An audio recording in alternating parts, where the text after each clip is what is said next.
Welcome to the Retaliation Realm channel. We hope you enjoy today's story. I'm going to enjoy a trip with my friends using your card. Suddenly, Nathan called me. I had noticed he'd been coming home late and chatting with Nicole, acting strange. Was he planning something with her all along? I suspected they teamed up for a scheme, but thankfully I was prepared. Maybe I should act surprised. Oh really? Explain. I already knew Nathan was leaving for a trip today. It's unbelievable if he's trying to trick me. I have been patient until now, but today I felt the urge to get back at him. It's time to fight back against those annoying siblings. Once today is over, everything will clear up. I hope they're having fun on their trip, unaware that someone in their group is on my side. My name is Sophia Smith, and I'm 33, living with my husband Nathan. After high school, I started working at my current company, gained experience, and got certifications. Being valued for certifications and my track record, I got a leadership position at 21. Even though I'm younger than Nathan, I'm his superior at work. I trained him and 2 others. Nathan joined the company a bit later, and despite being close in age, I became his supervisor. We started dating, and our relationship became typical. After moving in together, I noticed Nathan's sloppiness. We got engaged, and Nathan proposed that I become a stay-at-home wife. He had a dream of me handling the house, and he wanted kids soon. I expressed concerns about finances and not quitting my job even after having kids. I understand the idea of buying a house, but it bothers me that you earn more than me. Still, I want our house. I was thinking of getting one right after our wedding, but that might be tough since I already earn more. How about we manage the wedding and the house for now and think about the kids later? We can decide what to do about my job then. All right, let's do that. Honestly, I didn't want to quit my job, but I felt like suggesting this, otherwise, Nathan might keep demanding. Before our wedding, we had an engagement party with both families. Nathan's sister, Nicole, was away on a trip, so I met her for the first time at the wedding. She entered the waiting room without knocking, looked me up and down, and said, "So this is who Nathan chose?" A bit plain compared to his past choices. Ha! I'm Sophia. Nice to meet you, Vanessa. She waved her hand and left the room, leaving me stunned by her upfront attitude. Turns out, this sister-in-law is quite the character. Later, I greeted my sister-in-law's husband, and he seemed like a decent guy. The ceremony went smoothly, and after touring our new home, Nathan and I bought the house we both liked. I thought things would get busy, so I put more energy into my work. On a seemingly ordinary day off, the doorbell suddenly rang. Since I was occupied, Nathan answered it. He came back chatting and laughing. It turned out my sister-in-law had dropped by. Hey there, Sophia. Nathan's doing pretty well, huh? Owning such a big house is good for him after all, he's my little brother, right? I've been working hard. Make yourself at home, Sophia. Don't we have some snacks or something? My sister's here, so hurry up. I felt something was off with Nathan's behavior. He started acting all high and mighty because his sister was here, probably telling her he bought the house himself. I chipped in for the down payment and contributed to paying the mortgage, but Nathan wanted his name on the title despite us living together. I thought it didn't matter whose name was on it, however, the way he explained it to his sister bothered me. I decided not to make a scene and held my tongue. Here's some snacks. Nathan works hard, you know. Why does Sophia sound so bossy? Well, I am Nathan's supervisor at work. Oh, did I not mention that when I started the job, Sophia was already a manager? She began working right after dropping out of high school. It couldn't be helped. If it were me, I'd surpass her in no time. Wait, you dropped out of high school? You look serious yet you're less accomplished than me. Is there a problem? Not really, but since you didn't graduate and I'm your sister-in-law, I can ask you for anything, right? That's true, Sophia. Whatever my sister says is the final word. If you refuse, I'll kick you out of the house. I struggled to understand what this sibling pair was talking about. What's the point? She can ask me for anything because I don't have a high school diploma, and if I don't listen, I'll be kicked out of the house. What kind of nonsense is this? I offered a polite smile and quickly escaped to the kitchen. From the kitchen, I could hear Nathan's voice, and they seemed serious about their earlier conversation. After their talk, my sister-in-law came into the kitchen. Hey, Sophia, I've got a favor to ask. What's up? I kind of need to borrow a little money, like $5,000. Please. How is that a little money? That's a lot. What do you need it for anyway? Come on, it's just $5,000. You're a supervisor, right? You must have a good salary. All right. I needed to cover the remaining renovation costs. Didn't you just brag about your new condo the other day? Nathan told me to hand over some money. He claimed he'd lend it to his sister, Vanessa, and said I should ask you.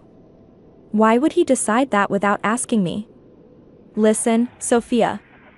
Either give me the money, or I'll call the boss right now and tell them you want to quit. Which one do you prefer? All right, Vanessa. I'll lend you the money, but on one condition. We need to draw up a promissory note. Even though we're family, I want it in writing.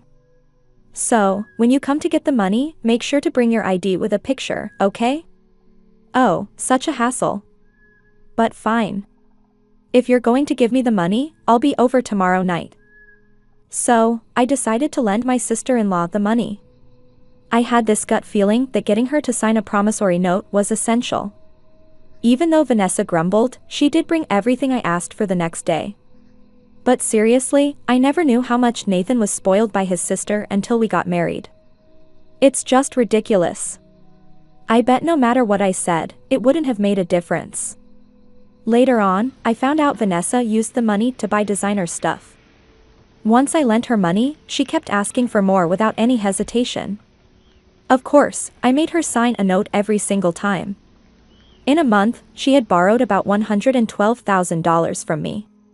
Just when I thought this was becoming too much, I got called into the boss's office. Turns out, they wanted to promote me from a supervisor to a manager. I was over the moon and excited to share the good news with Nathan, who had taken the day off. I'm home, Nathan. Guess what?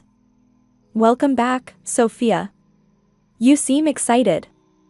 What happened today? My boss called me in, and guess what? He asked me if I wanted to be the department manager. My goal has always been to become the head manager, so I'm super excited that I'm getting closer to it. Huh? Wait, what, Sophia? Are you getting promoted? I don't get it. Did you accept the offer? Well, yeah, I've told you about my goal before, right? Hold on. You should have asked for my permission before making such a decision. Plus, I've told you I wanted you to be a stay-at-home wife, haven't I? How come you're getting promoted, and I'm still stuck in the same position? Doesn't that seem odd? That's not my fault. I've made it clear that I don't want to quit my job. Why you can't get promoted is beyond me. Shortly after, Nathan made a call, and I assumed it was to his older sister. Sure enough, a few minutes later, his sister arrived. Hey, I heard you stole Nathan's promotion opportunity. What's the big idea? No, I didn't steal anything. At our company, promotions are based on performance. So you're saying Nathan's incompetent at his job? How dare you look down on him? As his wife, this is ridiculous. Let's go grab some barbecue on her dime. They rummaged through my purse and took my bank card. I tried to resist, but they were 2 against 1, and I ended up being restrained. The two of them left laughing, and tears welled up in my eyes. I shouldn't have married such a man. It's too late for regrets. I need to find a good divorce lawyer. That night, Nathan didn't come home. The next day when I went to work, Nathan had already arrived and came up to me with a smug look, saying, "Yesterday was a blast. Eating on someone else's dime is the best. Thanks for the treat." When he handed me the receipt, I saw he had been to an upscale barbecue restaurant, and the bill was $1,200. There were also receipts from luxurious bars that totaled an unbelievable $6,000. I wanted to snap back, but more and more employees were coming in, so I held my tongue. On my way home, I checked how much was withdrawn from the bank, and to my shock, it was $88,000. I confronted him when I got back. "Nathan, what were you thinking, taking out $88,000 for fancy barbecue and luxurious bars?" "It's my money, and it's what I had saved from my single days." "Money from your single days?" "Don't know, don't care. Can't do anything about it now since I've already spent it," he said and ran into the bathroom. "That's it. I'm going to divorce him." I went to see a lawyer over the weekend. Several weeks have passed since then, and the preparations for the divorce are progressing steadily. Ever since that incident, Nathan has been coming home late, and he leaves the house in a hurry on his days off. I was getting suspicious and thought about hiring a private investigator when I got a call from Marcus, my sister-in-law Vanessa's husband. "Hello, is this Sophia's number?" "Yes, Marcus. It's rare to hear from you." "Yeah, it's been a while. Anyway, is my wife there, Vanessa?" "No, she's not here." "I see. She's been coming home late and leaving without telling me on weekends. She said she was at Nathan's place when I asked her yesterday." "Oh, I see. Nathan's been acting the same way. Maybe they're both going somewhere together. It's none of my business anymore, so I don't care. Oh, and Marcus, I had something to tell you as well. Can you hear me out?" "None of your business anymore? What do you mean?" "All right, go ahead." I told him everything that happened about the money I lent to my sister-in-law and everything else. Upon hearing this, Marcus sighed and said, "Is that so? I'm sorry about my wife. To be honest, I've been at my breaking point and considered getting a divorce, but I just couldn't take action. Why not use the evidence I've gathered, Marcus? You should get a divorce too. It's not fair for you to be in this situation. Let's give those selfish siblings who spend money recklessly a taste of their own medicine. Yeah, let's work together on this. Oh, by the way, I think Vanessa and the others might be planning a trip. She mentioned that she had urged him to take a long vacation, and there were travel brochures on Sophia's vanity. Curious, I decided to look inside the shelf that Nathan had always told me not to touch. Sure enough, I found travel brochures and club cards. That's when it clicked for me. Marcus. I think they might be planning a trip. I found some brochures. I've got an idea. As I explained the plan, Marcus laughed and agreed to go along with it. We decided to coordinate further via text and ended the call. I also sent him some potential evidence that could be beneficial for the divorce and meticulously planned our next steps. 2 weeks later, early one morning, Nathan left the house. I knew about it since Marcus had informed me the day before. A few hours later, Nathan called. "I'm going to have a blast on your card with my sis and friends." He had been coming home late and sneakily making calls with Vanessa. I had sensed something was off. I suspected they were up to something. Good thing I have prepared. Maybe I should act surprised. Mine? What? What do you mean? Explain. Seriously, you didn't notice? We planned this trip ages ago. Marcus was just our backup plan in case something happened. We felt you've been getting too arrogant lately and talked about teaching you a lesson. Got it? Now you can't stand up to us anymore. I don't have to tolerate this any longer. I've been patient for so long. A little payback isn't too much to ask for. I don't feel anything anymore. Not even a shred of emotion. Nathan, what did you say earlier? I told you about your debit card, right? Huh? I have my card in my wallet, though. What are you talking about? Because here it is. Wait, what the heck is this? You just noticed?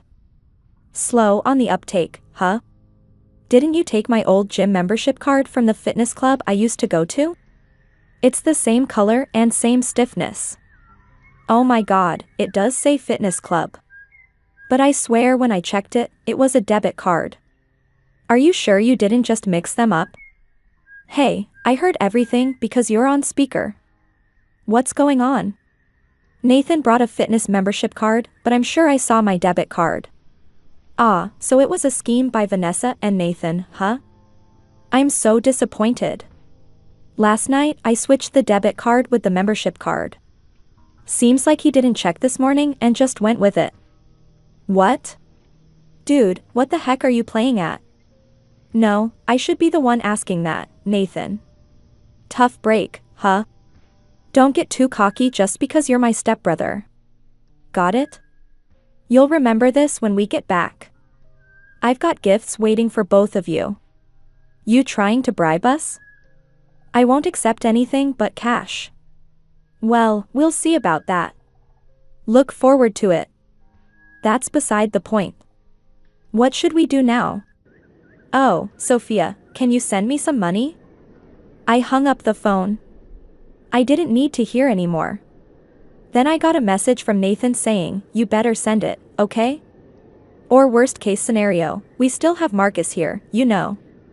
I simply replied with, is that so, and went back to sleep. I was woken up by the ring of my phone in the afternoon. Looking at the screen, there were an incredible number of missed calls and messages. First, I called my brother-in-law and then answered Nathan's call. Hey, finally. Send the money ASAP, please. It's so cold. I think I'm going to freeze. The reason they're cold is because they're in Alaska. Considering it's February, you can imagine it must be freezing if Nathan and his group are saying they're cold. Seems like my plan worked. You said Marcus would help, right? Or is he not there? What do you know, something? It's freezing, and Marcus is not here. Should I clue you in? Since you and Vanessa teamed up, Marcus and I did too. Simple, right? Now do you get why I entertained you guys for so long on that first call? To buy time for Marcus. He hopped on another plane and is coming back here. I hung up once I got word he boarded the plane. Got it? What's your deal with my husband, huh? Don't tell me you're wrong. We teamed up to get back to you.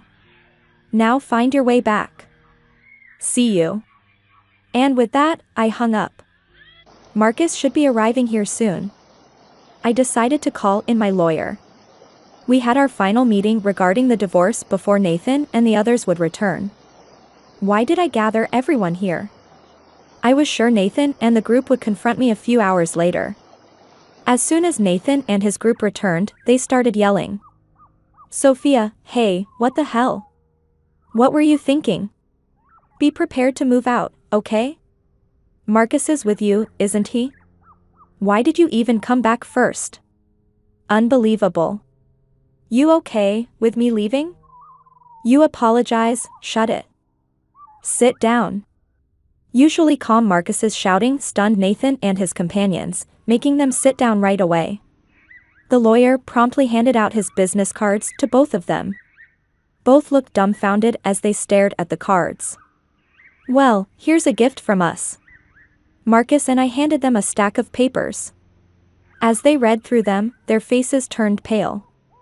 Wait a minute, this mentions property division. You're not saying it's about divorce, are you? It's written online too. It's a divorce.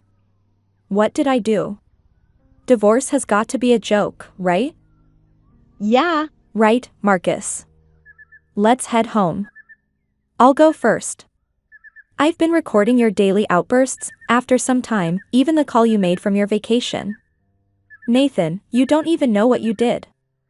I can't continue like this with you.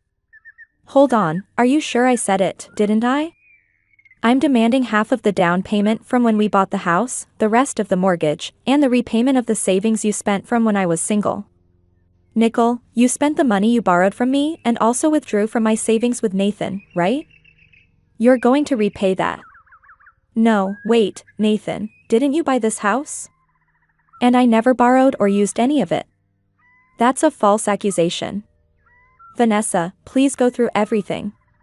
There's a promissory note in there for the amount you've borrowed so far. No way. I don't know anything about this. If there's no proof, I'll do this with this scrap of paper. And me too. Hand over that recorder. Nathan stomped on the recorder. Vanessa tore the paper into pieces and threw it away. Then the two of them looked at us with smug expressions. Look here. First of all, Nathan, even if you do that, there's still data on the computer. And Vanessa, that wasn't the original document. What the hell are you two doing? Oops, indeed. You two don't think things through, Vanessa. I have a claim against you too, spending all the savings and such. And say hi to that guy you got close to at the bar. Both of them were shamelessly crying on the spot. The amount I billed Nathan was a total of $115,000, $5,000 for emotional damages, $100,000 for the down payment on the house, and $10,000 for miscellaneous expenses. In addition, there's an upcoming loan repayment of $2,000. For Vanessa, it amounted to $31,000, $88,000 for miscellaneous expenses, and $23,000 for a loan for which she signed a promissory note. As for the amount billed from Marcus to Vanessa, since she had been intentionally distressing him and spending money, it came to $120,000, $330,000 for emotional damages and $90,000 for miscellaneous expenses, all without any division of assets like condos. I thought the two of them might sue since they weren't the sharpest tools in the shed, but thanks to our attorney who wrote at the end of the paperwork, if you sue, you're going to lose for sure. No one's going to represent you, it'll just cost you more. Work hard on your repayments. We settled it without going to court. I grabbed my packed belongings and left the house. Somehow, the word got out at my office, and he was transferred to another branch. Only a few weeks had passed when I got a message from Nathan, Sophia, I want to see you. I never thought life without you would be this lonely. Can we give it another shot? You can work as much as you want. It's not going to happen. Goodbye, Sophia. It's Vanessa. I think you should reconsider things with my brother. Why don't we live together? Maybe there's been some misunderstanding between us. I believe things will be better. It's not going to happen. I'm sorry. Goodbye. They begged, but I ignored them and blocked their contacts. It seems Marcus got a similar call but turned it down and blocked them too. Sometime later, when I passed by my old house in a taxi, I saw it was already up for sale. Since the repayment was done in one go and I'd blocked all communications, I have no idea how they're doing now. As for me, I moved out and bought a condo. Work's been going well, and my boss recently told me that I've been promoted to regional director, a position I've always aimed for. I've also been out to eat with Marcus a few times. He's a bit older, but we click, and our conversations flow easily. Things feel just right now between us, and we think alike. Life's been good since the divorce. I'm glad I got divorced. What happened between me and Marcus after that is a story for another time. Thank you for being with us and listening until the end. If you found it interesting, please subscribe, give us a like, and leave your comments. We'll see you on the Retaliation Realm channel.